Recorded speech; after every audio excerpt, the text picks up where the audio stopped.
namako miaino aianao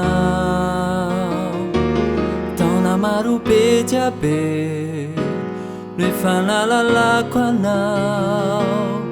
hatrizay tsaroko avoko ireo fanomponany aranananao namako toizonyezakao naniasambura tao si wambani zavatra mandrapa avitanyadinao mporena tsaramba utudisoyanao indrizao aty mivavako anao ry namako zay no azo atao de mahere sy anao ka mandroso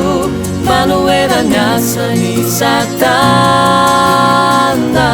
tsy andavanao ny fanevanao no atsangano minuao farao avy ny andro ho vitany asety deo antsony anao jesosy miandry anabo tsy overanao nia zakazaka izao anao zay farahiriko mba ho toanao mba tsy ho diso anjara faiarapaly aminao ry namako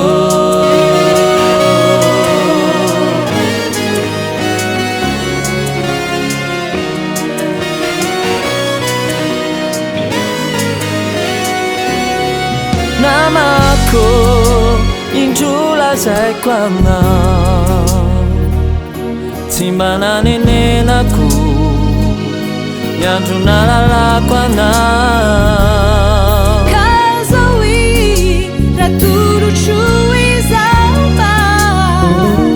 atsiarovanao izay fiaranatrizay indrizao aty mivavako anao ry namako zay no azo atao de mahere sy anao ka mandroso manoherany asany satana tsy andavanao ny fanevanao no atsangano